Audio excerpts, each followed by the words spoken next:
Bonjour, j'aimerais vous présenter le livre de la Genèse avec des tableaux que j'ai peints moi-même. On commence tout de suite avec les premiers versets de la Bible. Au commencement, Dieu créa les cieux et la terre.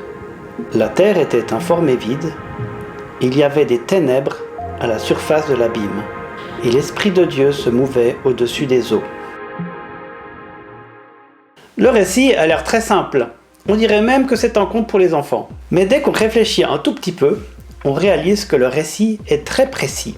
Pour peindre ce tableau qui représente le premier jour de la création, je me suis posé cette question. De quelle manière est-ce que l'auteur biblique s'imaginait, se représentait la création du monde ? Aujourd'hui, on penserait peut-être à une explosion d'énergie, à des constellations d'étoiles, et puis peut-être nous-mêmes serions comme une petite poussière perdue au milieu de ces étoiles. Et c'est pas du tout de cette manière-là que l'auteur biblique a décrit la création du monde. Dans le texte biblique, la terre au départ est décrite comme informe et vide. Et en fait, le terme utilisé, c'est tohu-bohu. Alors, j'ai pensé à de la matière brassée, là, un peu comme de la lave qui s'est refroidie. Ensuite, le texte dit que l'Esprit de Dieu se mouvait au-dessus des eaux. Alors, j'ai rajouté de l'eau. Et comme au départ, il fait nuit, eh bien pour peindre mon tableau, il faut bien de la lumière. Alors j'attends le moment où il dit que la lumière soit. Et la lumière fut. Et comme dans la Bible, Dieu est décrit comme étant lumière, alors j'ai écrit le nom de Dieu en hébreu et je l'ai représenté comme la source de lumière qui éclaire tout le tableau. Il y a donc de la matière chaotique, de l'eau et au-dessus, l'Esprit de Dieu qui éclaire tout. Maintenant, je vous propose de résoudre une énigme qui est restée sans réponse pendant des siècles. À quoi l'auteur fait-il référence lorsqu'il parle du tohu-bohu, donc du chaos, et puis de l'eau ? Si nous parvenons à répondre à cette question, nous parvenons également à comprendre l'essentiel du message contenu dans le texte des 7 jours de la création. Jusqu'au 19e siècle, on croyait que la Bible était le premier livre et que l'hébreu était la première écriture au monde. Les chrétiens pensaient que la Bible avait été écrite comme si Dieu en avait dicté le texte. Il aurait transmis des paroles à l'écrivain sans que celui-ci ait besoin de faire un effort d'écriture. Mais au 19e siècle, les découvertes des archéologues vont tout bouleverser, ou presque. On trouve des traces de la préhistoire et des éléments qui ne figuraient pas dans la description biblique.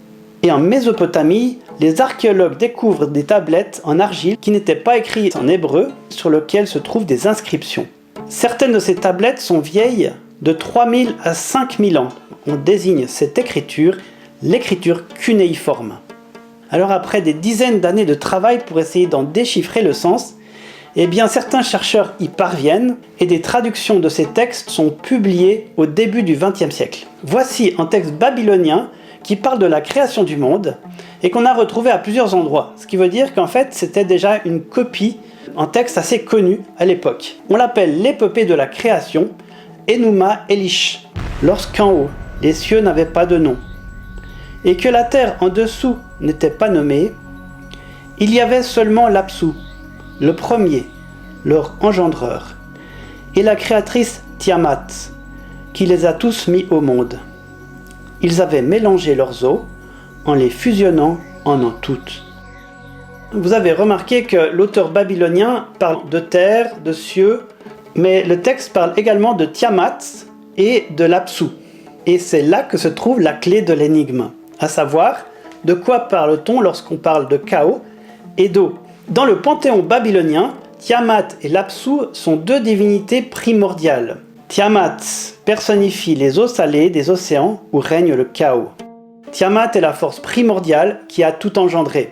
Et puis il y a l'Apsu qui est la divinité primordiale des eaux douces souterraines. Alors on voit que dans le texte babylonien, Tiamat, donc le tohu-bohu, le chaos, s'accouple avec l'Apsu, donc les eaux douces souterraines, pour donner naissance au monde. Alors quel est le lien maintenant avec le texte biblique ? Eh bien nous avons la réponse à notre énigme, à savoir à quoi l'auteur faisait référence lorsqu'il parle de l'eau et du chaos.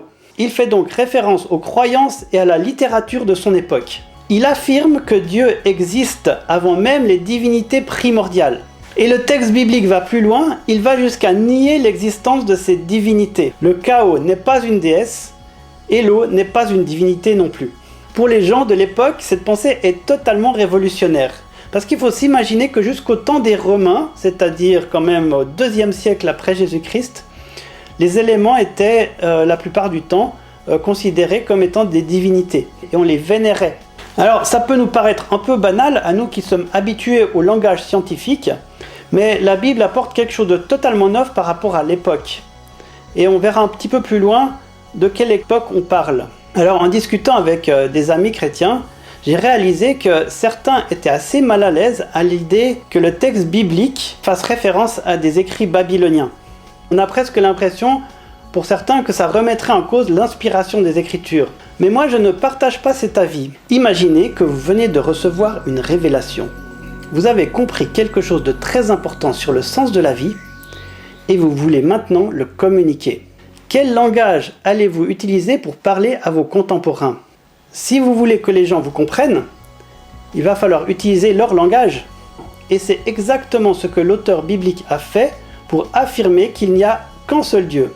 Dieu dit « Que la lumière soit » et la lumière fut. Dieu vit que la lumière était bonne et Dieu sépara la lumière d'avec les ténèbres. Dieu appela la lumière jour et il appela les ténèbres nuit. Ainsi il y eut un soir et il y eut un matin. Ce fut le premier jour.